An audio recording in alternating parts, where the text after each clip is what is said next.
سلامونه ملګرو، الله دې وکړي چې ټول روغ او جوړ یاست او ژوند مو ښه روان وي. د یو نوې ویډیو د یو نوې موضوع سره بیا ستاسو خدمت کې حاضر یم.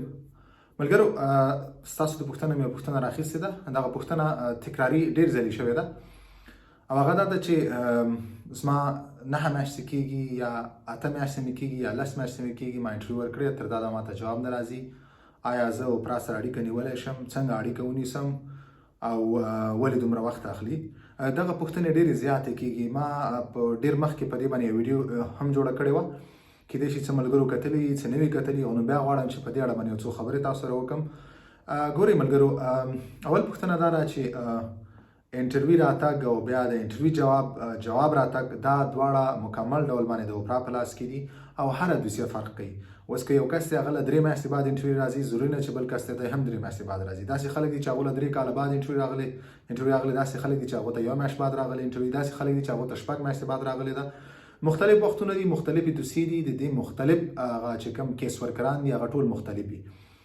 نو اول خو زموږ افغانانو کې دغه خبرې ډېرې زیاتې دي چې د پلانکي ته خو 5 میاشتو کې رااله، ماله ولې په 5 کې نه راځي؟ زما خو 8 میاشتې وشوې، پلانکي ته په 3 میاشتو کې رااله، ماله ولې په 3 میاشتو کې نه راځي؟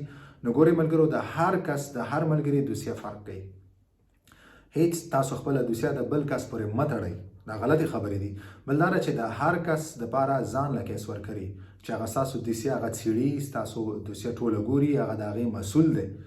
نو هغه ټول یو د دې لپاره یو مسؤل نه دی، مختلف مسؤلان دي، هغه ګوري او هغه ستاسو دوسیه په مخ کې وړي. نو اوله خبره خو دا ده.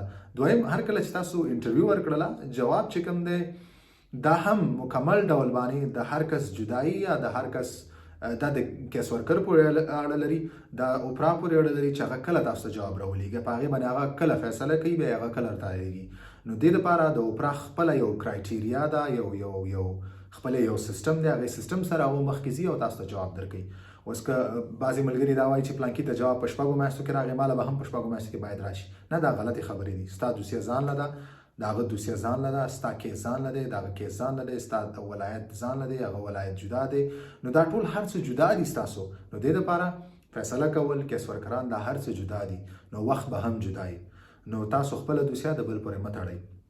اوس که یو ملګری دی چې هغه ډېر وخت کېږي، 8 میاشتې، 10 میاشتې، 12 میاشتې کېږي، نو تاسو په یو سیستم باندې په ایمیل په ذریعه باندې یا خط په ذریعه باندې اوپرا ته یا خط هم لیږلی شئ، ایمیل هم کولی شئ، تر څو تاسو ته یو معلومات واخلئ.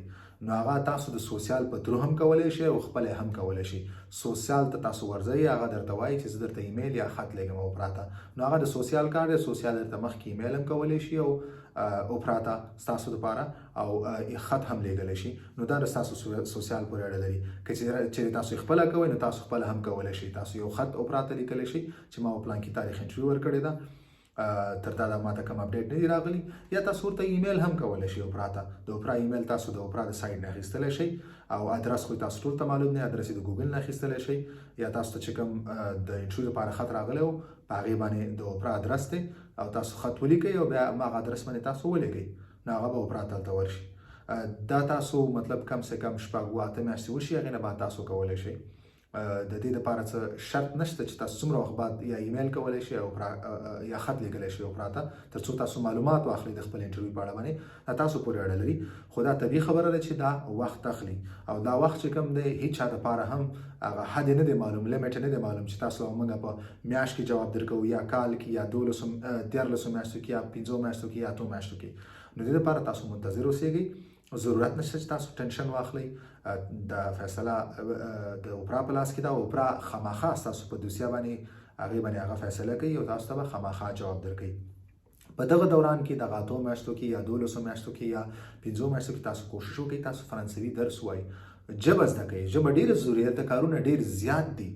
ولې که ستاسو ژبه نه زده نو تاسو په اسانۍ ځان ته کار نشئ پیدا کولی، بیا په اسانۍ تاسو د خپلې خوښې کار نشئ کولی. نو که تاسو غواړئ چې یو اسان کار د خپلې خوښې کار تاسو پیدا کړئ او ښې پیسې کې وګټئ، نو تاسو اول ژبه زده کړئ. د هر څه نه تاسو ته مهم چې کوم دی، ټولو نه مهمترین شی چې کوم دی هغه ژبه زده کول دي. نو تاسو فرانسوي ژبه زده کړئ، تاسو له به کارونه اسانه پیدا شي. نو دغه وخت مه ضایع کوئ، ځکه هر کله چې تاسو اسناد راغله یا تاسو نورو ادارو ته ځئ ځان رجسټر کوئ، هغه کې به منډه ته مصروف شئ، بیا هغې نه بعد اکثره ملګري کار شروع کړي، نو داسې ستاسو هغه فرانسوي ژبه پاتې شي. نو ښه مشوره دا ده، ښه خبره دا ده چې دا کوم وخت تاسو منتظر یاست، په دې وخت کې تاسو فرانسوي ژبه زده کړئ، ترڅو چې کله اسناد راځي نو تاسو باید څه نه څه جبه زده او تاسو به هغه خپل مشکل حلولی شئ خپله. نو مننه ملګرو، که هر ملګری هر څنګه پوښتنه لري نو تاسو خپلې پوښتنې دلته زما په یوټیوب چینل په کمنټ سیکشن کې تاسو خپلې پوښتنې کولی شئ. انشاءالله په خپل وخت به زه تاسو ته خامخا جواب درکوم.